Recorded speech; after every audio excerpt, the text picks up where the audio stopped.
Hello, everybody, and of course, welcome back to another very, very super special episode of X Talking Ish with your boy X. And Ish. You already know what to do. If you are on Facebook, please make sure you like and share this broadcast. If you are on our Facebook page, go ahead and like our Facebook at X Talking Ish. And as well, if you are on YouTube, go ahead and hit us up on our YouTube channel at X Talking Ish. Hit that red subscribe button as well. Hit that notification bell so you can be notified for shows like this one in the future. Ding. Thank you for that, Ish. And as well, if you are on Twitter, check us out on Periscope at X Talking Ish, and as well my personal page at X_Williams81. And I'll go ahead and retweet that right now so we can go ahead and let everybody tune in to the pregame show of this upcoming Super Bowl 57. Of course, the Philadelphia Eagles take on the Kansas City Chiefs. And we are, of course, going to get into that in a second. We're going to save our picks for the end of the show. The show will not be that long. We, of course, know that we want to get everybody back to their seats, get them a plate of food ready before kickoff starts. And, of course, depending on who you are, most women are ready for the Rihanna concert with a football game that's interrupting the concert. So depending on what you're looking for, some people are here for the food and fun. Some people are here for the commercials. Some people are actually here for this thing called a football game. We're here to, of course, talk about everything before that, in between, and of course you can tune in on Tuesday to X Talking Ish so we can recap everything that happened within the Super Bowl. But before we do all of that, Ish, how you been, sir? Everything good with you? Man, doing all right. Just ready for this game. Oh man, it's been too long coming, and I hate that I have to pick between these two teams. Oh, trust me, I could tell by the way you gave me your Super Bowl pick. And like I said, we'll talk about that later on in the show. But before we do all of that, let's go ahead and take us all the way back to Saturday at the NFL Honors. And they were able to, of course, distribute the awards throughout the regular season awards that these players and coaches have finally been able to receive. If you remember our mid-season show, we were able to dish out some mid-season awards, and some players were able to finish out the second half of the season and finally obtain the season-long award. And if you go back and look at our shows, some of these guys, our coaches, might have tailed off. But let's go ahead and get right into the thick of things. Let's start off with the MVP. Of course, the quarterback that will be playing in just less than an hour, Mr. Knick-knack, paddywhack, give a dog a bone. Patrick, my homeboy, a.k.a. the Kid, wins himself a second MVP in less than 5 years. Ish, was the MVP deserved? Yeah, for sure. 100% was deserved. The only other person I think you could really make the case for is Jalen Hurts. But with him being out for the end of the season, he had to go to Money Pat, the Kid. He's shown you what he's about. He's already written his name in greatness. I don't want to hear any talk about his legacy or none of that today. This guy has been to 3 Super Bowls in the first 5 years as a starter in the league. He's won 2 MVPs in that same time frame. He's been to 5 AFC championship games. Go ahead and count that, 5 AFC championship games. Every single year that he has been a starter, he has been in the AFC championship game. I don't want to hear that talk about his legacy. Whether they win, they lose, it does not matter. He has already shown you what he's about, and it was 100% deserved. Now, I'm not here to get into deserving or not type of conversation, but what struck me more than anything is, and you might agree or not agree, out of the 51st place votes, Patrick was able to get 48 of them. I could be wrong, but the way I look at the MVP winner each year, I look at it as in how does your team play if you're not there? I feel like you have to account for that. And again, this is just how I saw it for this year. When Jalen Hurts was out for those couple of games, those 2 games when he was out, we obviously saw how the Eagles were without him. When Patrick Mahomes is out, you still have somebody like Chad Henne that can come in and still lead the team down. Nah, shut that garbage. Can I say no? Can I say something? Can I finish? Because Chad Henne hasn't just done this one time or one game or one drive. Here we go. This has happened this is going on for years now. Okay, look, Oh hey, my God. I'm not taking look. I'm not taking anything away from Patrick Mahomes. I understand what he was able to do this year after losing his number one wide receiver. And a lot of people thought that he would fall off. He was the number one quarterback this year, passing yardage and everything else. Look, I'm not taking anything away from him. I'm just saying to be able to accrue all of those first place votes without more than 2 going to Hurts, I just find that very disrespectful. Like, my opinion, and again, I'll talk about that a little bit more once we get into the actual Super Bowl. But I found that very interesting, only because with Jalen Hurts being out, we saw the drop off with the Eagles.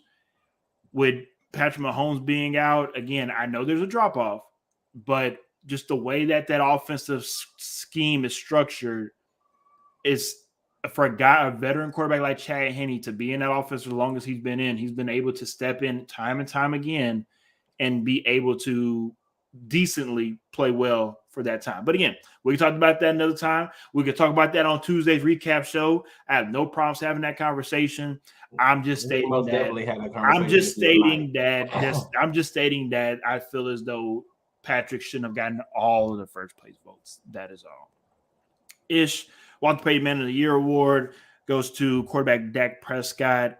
Again, this is one of the more prestigious awards within the NFL community. It doesn't win you any, how can you say, resume points within the NFL, as in helping you get to, let's just say, Hall of Fame, but it's a really good resume mark achievement-wise within a player and also the organization and also what you've done in the community. So seriously, though, shout out to Dak Prescott for winning this award. But it does not at all make up for another failed season for the Dallas Cowboys and Dak Prescott. So I'll just leave it at that. No, I agree 100%. Doesn't make up for anything, but shout out to him for winning this award. All right, let's go ahead and move on to Offensive Player of the Year, Vikings wide receiver Justin Jefferson, a.k.a. Mr. Gritty-ish. I'll let you start it off.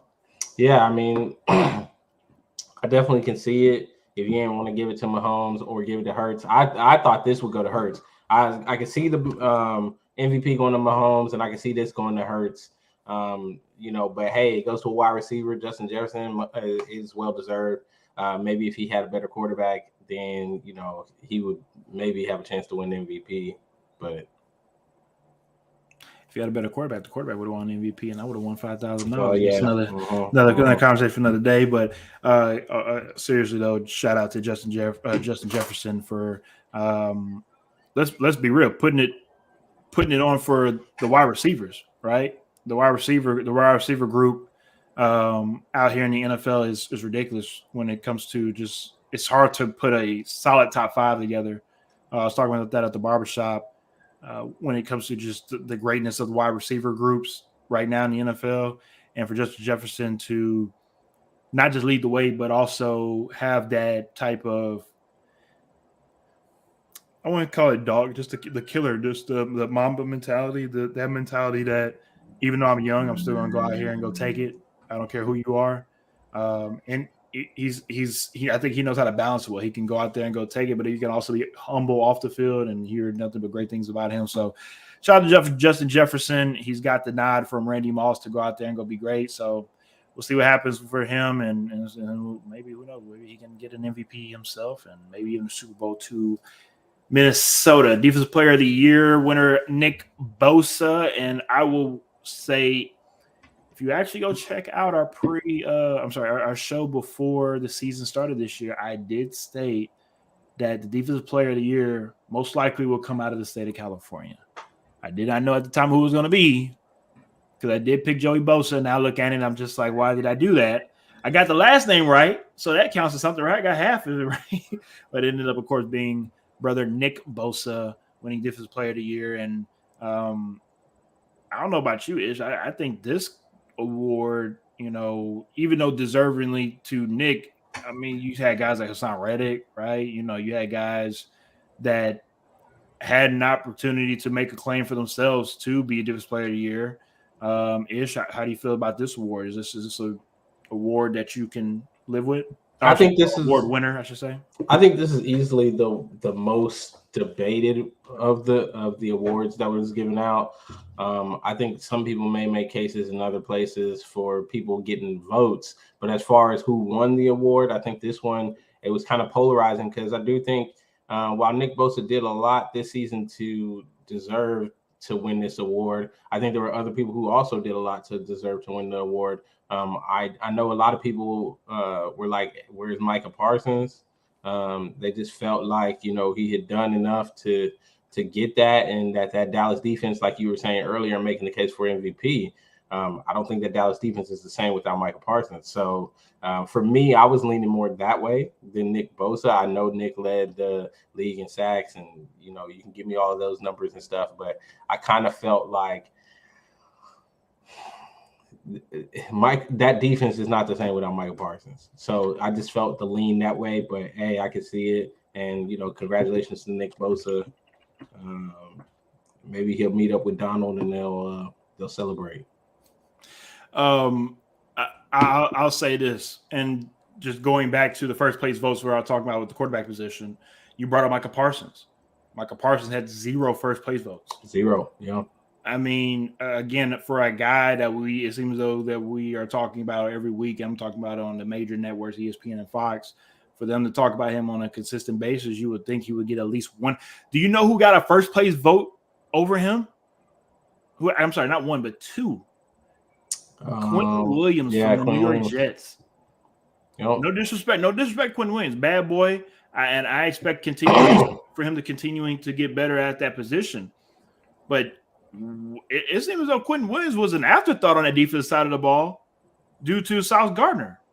So I'm right now. I'm a little confused on the voting aspect of how some of these voters are looking and voting on what they're voting on. That's just how I say. Sure. I'm just. There's no. Lord, what's the word? I'm looking for. There's no not guidelines, but there's no. SOP. There's no standard operating procedures for us to know what you're going off of. Everybody just whatever they want to go off of. Pretty much. All right. Offensive rookie of the year, Jets wide receiver Garrett Wilson. Again, this was probably another award where there are a couple of names. There was a couple of names in the hats that could have went to A, B, or C. End up going to Garrett Wilson. And again, another one of those awards where first place votes, Garrett Wilson actually did not obtain the most first place votes. It's like going back. It's like going back to politics right now. When it comes to electoral voting and the college votes and whatnot. So, did they get it right? I think I would have gave it to Kenneth Walker, and I think there's a reason why he got the most first place votes because I do think that the way he finished the season.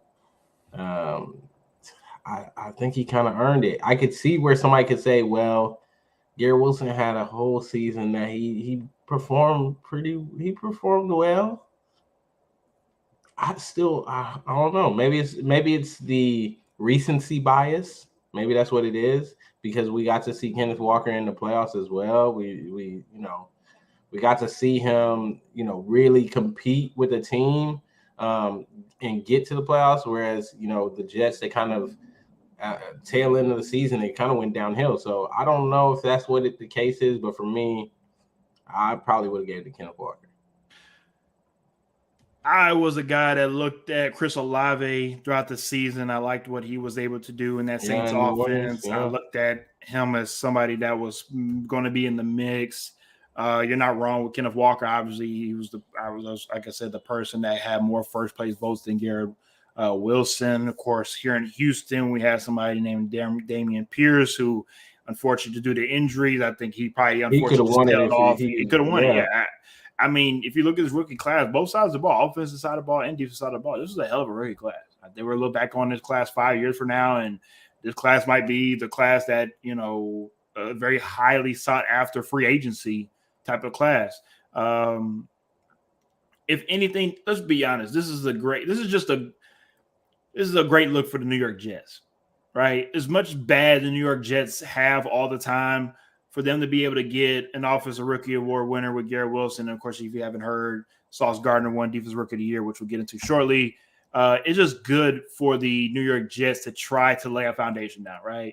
We obviously have talked about Robert Salah over the last couple of years being the there and building what he's learned in San Francisco. And it seems as though that obviously another San Francisco system, D'Amico Ryans, is going to be trying to do the same thing here in Houston.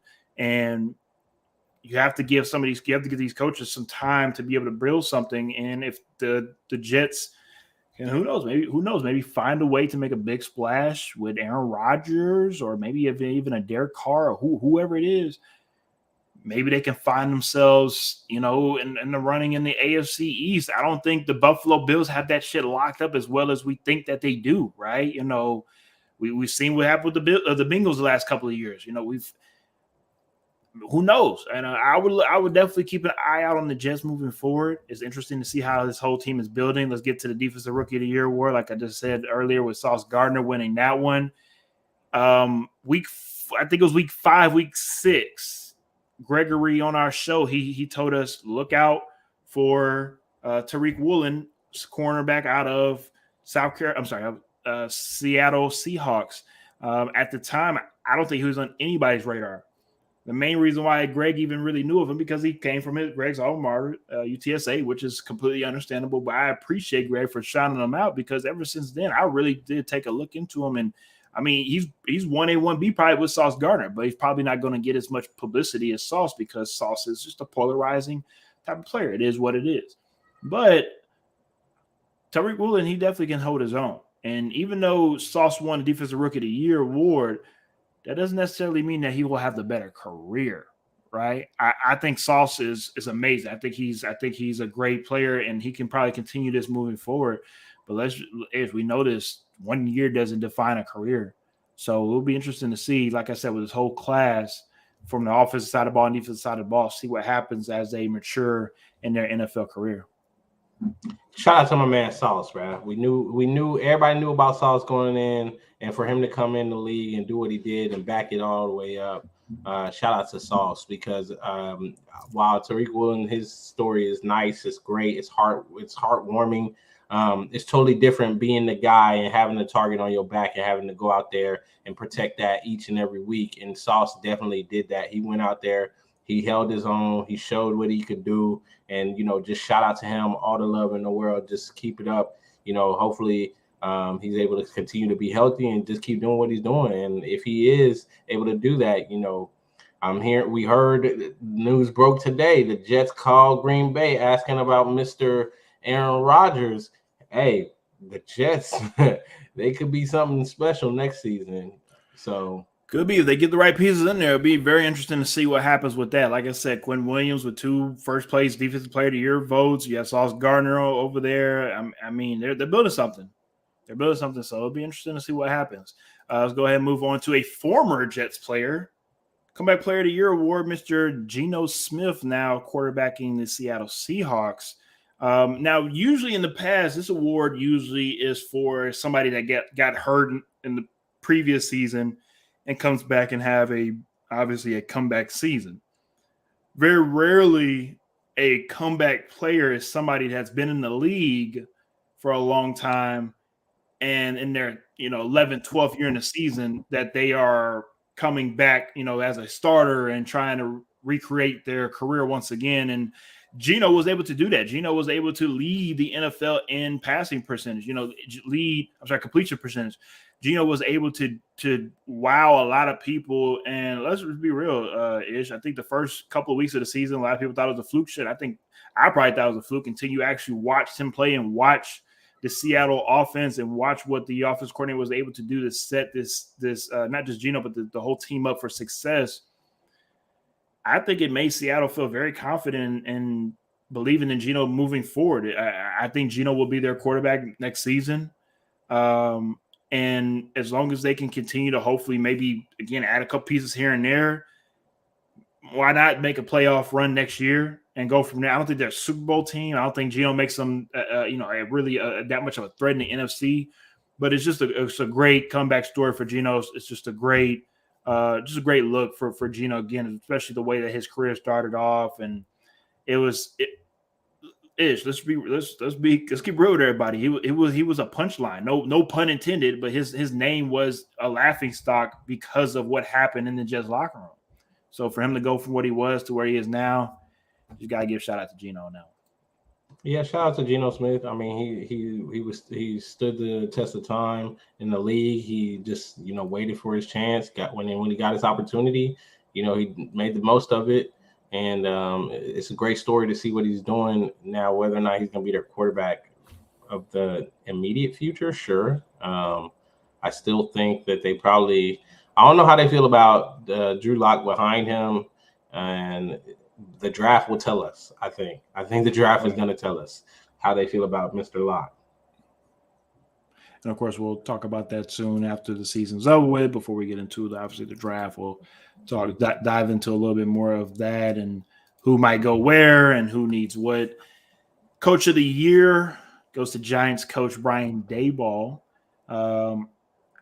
I'm honestly not mad at this. I'm mad at this one ish. I'll let you start off with this one first. I know, of course, Danny Dimes is your guy. So, bruh, I mean, after you saw the resurgence of Danny Dimes, who I think he also should have been in the running for comeback player of the year, but that's another story for another time. I think writing was on the wall. Brian Daboll had to be the guy to win this award. I think what he did with the Giants and where he took them, and not only to make it to the playoffs, but to go and play into the second round. Shout out to him. It's great things. The Giants now they just need to make sure that they have a good offseason and bringing in the right pieces, retaining the right pieces, and we'll see what they're able to do on year 2. Definitely agree on that one. Fracture one that says for Geno, he deserves at least a 2-year extension. We'll see. Yeah, I could agree with 2 years. Yeah, we'll see what happens if Seattle gives that to him or if they decide to move forward. For me, for Coach of the Year, I think we keep forgetting that all these awards are regular season awards. They don't include what you do in the postseason, right? So for me, I liked what Doug Peterson was able to do for the Jags.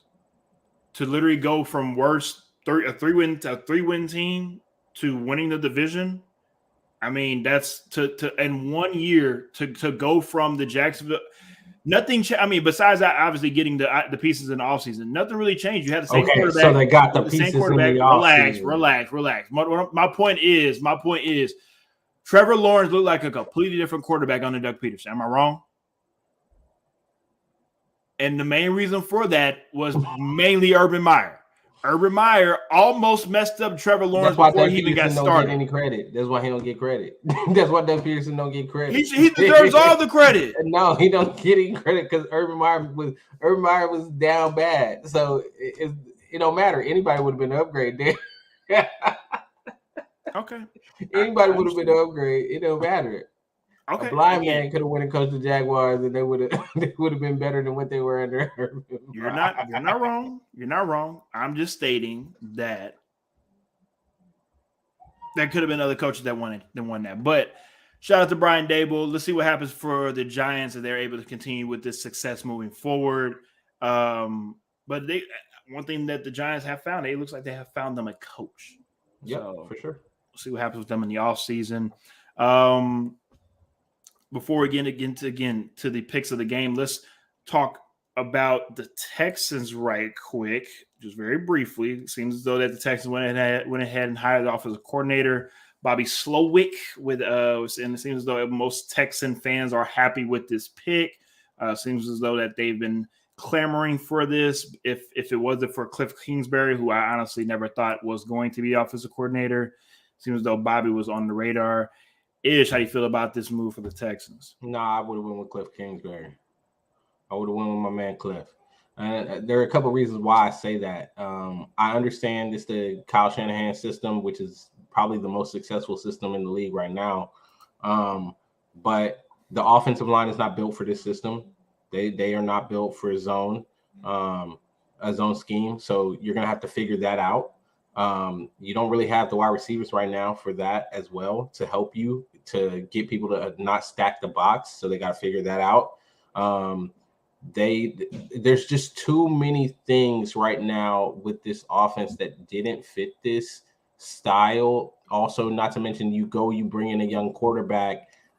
You got the same problem. That young quarterback's not going to be used to running this system. Are you going to adjust the system to their strengths, or are you going to keep trying to run, what you want to run? Right? We saw it with Trey Lance. You had the same complaints with Trey Lance. I know my guy across the street, who's a San Francisco 49ers fan, had the same complaints as well, as far as why were they running the ball so much with Trey Lance, and it doesn't seem like they were running the same game plan that they're running with Brock Purdy. That is something to be considered. And I think for the guy who you're looking at picking up at number 2 potentially, Cliff's offense just made more sense. It fits with your line now. It fits kind of with some of the receivers you have now. It fits with the quarterbacks that you may draft early in the draft. So I thought Cliff Kingsbury just made more sense. I can see the long play here with Bobby Slowick and his connection with D'Amico Ryans, and he's got a staff that he can trust. But for me, I would have went with my man Cliff. Fracture one that says Kyle K is now with the Texans yet due to false reports, and he's talking about Kyle Kubiak. I was looking into that earlier too. I'm gonna be honest with you, Fractured. I don't think the son of a mediocre head coach, Mr. Gary Kubiak, doesn't really need to be fitting in with the culture that they're trying to change in Houston. I think they're trying to take the Texans to the next level, not continue to be mediocre. I don't think they need any type of Kubiak on the staff. That's just my opinion. I might sound like a hater. I'm just being honest with y'all, but I think Mr. Kubiak needs to stay out there in the Woodlands and enjoy his offensive scheme up there on the north side of Houston. Now, again, one more topic before we get to the Super Bowl. This is a very, very interesting report that came out, I think just less than 48 hours ago, in regards of Lamar Jackson and the whole just how the Ravens and Lamar Jackson are handling this contract negotiation stuff. And latest reports are saying that the Ravens are kind of open to maybe some trades for Lamar Jackson and ish. I don't know about you, but I think if this happens before the draft. I think this happens because but then also it happens obviously because I'm assuming Lamar would want to get whatever team so he can obviously get in there and get acquainted with that team. So with that being said, I'm gonna make it very simple and very easy. Does Lamar Jackson get traded before the draft? I don't think so. Because if I'm a team who even interested in Lamar Jackson, I'm giving you peanuts. I know that y'all can't come to agreements on the contract right now. Y'all are really far apart. It's clear and it's obvious, or else you wouldn't be even considering this at the moment. I'm offering you peanuts. I'm under no obligation to offer you anything because I'm gonna force you to either franchise tag him, or what are you gonna do? You're gonna take my peanut offer because you don't want him to walk in free agency. So yeah, I don't think it's gonna happen because if I am a team, I'm definitely not offering you some crazy package for Lamar. I will say this: I would agree with you if we didn't just see what we just saw in the NBA a couple of days ago. And even though it is stupid by the Nets and stupidity within management for doing what they were able to do, and it wasn't just the Nets. I mean, it's a lot of NBA teams that were able to make some trades and made people, raise their eyebrow, like, what are you doing? I don't think the Ravens will do it. But if they get a good enough offer, like Fracture One is talking about, I don't think this is a good enough offer. But he feels though, hey, trade it to the Lions, like you said a few weeks ago. I'm not giving it first in 2 seconds. Who is giving a first for somebody that's a free agent? They're gonna be a free agent. I'm not giving you no damn first. You better go franchise that man then. No, I agree on that part. And that's why this whole thing is very interesting because it seems as though that the organization with the Ravens have the most leverage. Lamar Jackson don't have really too much leverage.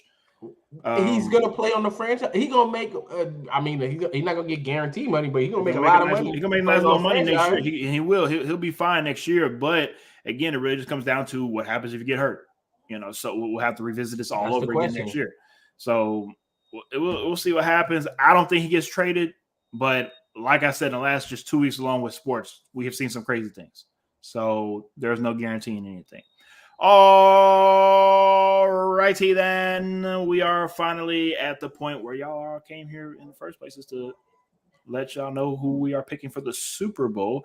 And before I get into my spiel, I just want to call this Something Gotta Give Bowl. And this is not a new name for a college bowl that's coming up, but this is just how I'm viewing this upcoming Super Bowl. And what I mean by that is, and I'll explain in a second,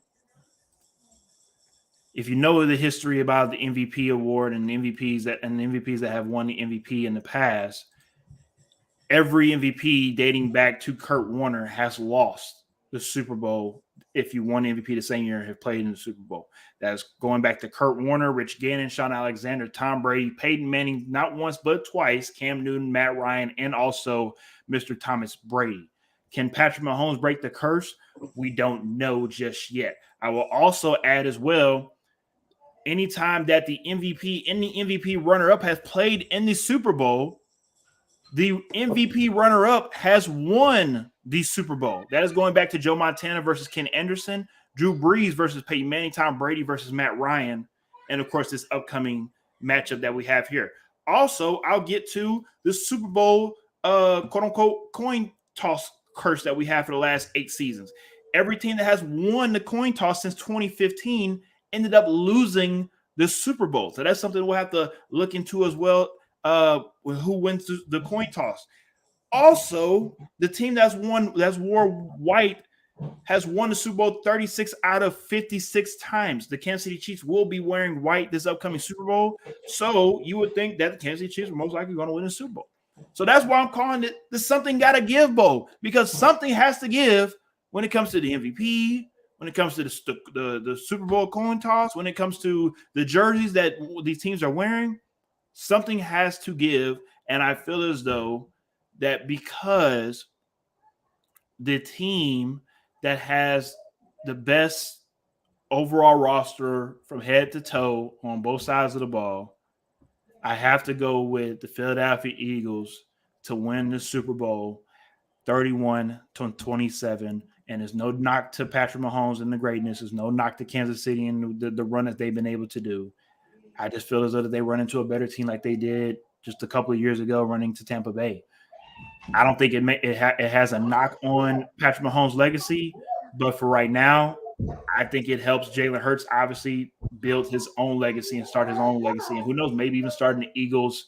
Not even going to say the D word. Maybe starts an Eagle run-ish. I have no idea what you're talking about.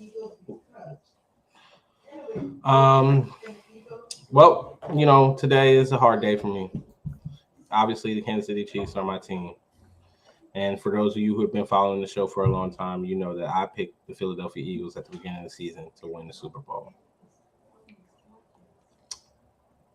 Kansas City, they've got a lot of things going for them. Like I already said earlier in the show, I don't want to have any questions about legacy or anything today. This team has shown you what they got. They've shown you what they can do. They've shown you that they're different. The questions came in about Tyreek Hill. What are y'all going to do without him? And they showed you what they could do without him. Patrick Mahomes came out and he produced. Travis Kelce came out and he produced. The defense, we had all the rookies in the back end. Everybody was asking about what was going to happen. They just showed up each and every time. They have shown up every single time. Last game was the hardest game. Had people go down. We only had 3 healthy wide receivers. The Kansas City Chiefs still found a way to win the game. And when it comes down to it, in football, that's all it takes. You got to find a way to win the game. When the going gets tough, can you find a way to win the game? When the adversity hits, can you find a way to win the game? That's the important part. And the Chiefs have shown that. The Eagles, they've been adjusting to being the top dog. The Chiefs are always the top dog. The Eagles had to adjust, and they stood to the call. They came. Jalen Hurts performed. Everybody doubted him at first, but as the season went on, more and more believers started to jump on the bandwagon. They knew what the Eagles had best secondary, best offensive line. I mean, this system has just been flawless. Went out and picked out A.J. Brown, and it has been nonstop since then. And I'm looking at this, and like you said, something's got to give. This Kansas City offense is great. This Eagles offense is great. What defense is going to stand up and stop them? What defense is going to make the plays? What defense is going to be able to get off the field when the time it comes? It's third down. You got to get a stop. And for me, I thought about it for a long time. And you see, I'm wearing my Chiefs red. But I'm going with the Philadelphia Eagles. 31-28. I think the Eagles are going to find a way. I picked them at the beginning of the season for a reason. I think that in this matchup, Jalen Hurts, when the play breaks down, is an X factor.